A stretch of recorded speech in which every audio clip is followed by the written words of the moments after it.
present ইনডিফিনিটৰ 9 number ব্যৱহাৰ সম্পৰ্কে আলোচনা কৰিম ইয়াত চাব কি লিখিছো কিছুমান সেন্টেন্স প্ৰেজেন্ট ইনডিফিনিট টেন্সৰ পেসিভ ভয়েস অৰ্থাৎ এম ইজ আৰ থাকিব তাৰ লগত ভাৰ্বৰ পাষ্ট পাৰ্টিসিপল ফৰ্ম থাকিব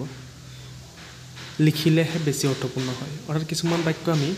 এক্টিভ ভয়েসতকৈ যদি পেসিভ ভয়েসত লিখো তেতিয়া হলে অৰ্থটো পৰিপূৰ্ণ অৰ্থ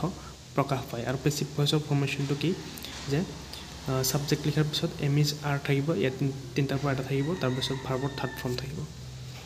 ইয়াতে উদাহৰণ চালে আপোনালোকে গম পাব ইয়াত লিখা আছে football is played all over the world গোটেই পৃথিৱীখনত ফুটবল খেলা হয় মানে কোনে খেলে মানুহে খেলে এটো কিন্তু যেটো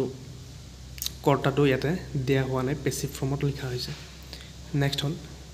stars are seen in the sky at night ৰাতি আকাশত তৰা দেখা যায় নেক্সট হল Raghunath Choudhury is called the bird poet of Assam Raghunath চৌধুৰীক অসমৰ বিহগী কবি বুলি কোৱা হয় এনেকুৱা ধৰণৰ বাক্যবোৰ প্ৰেজেন্ট ইনডিফিনিট টেন্সৰ পেসিভ ভয়েসত লিখিলে বেছি অৰ্থপূৰ্ণ হয়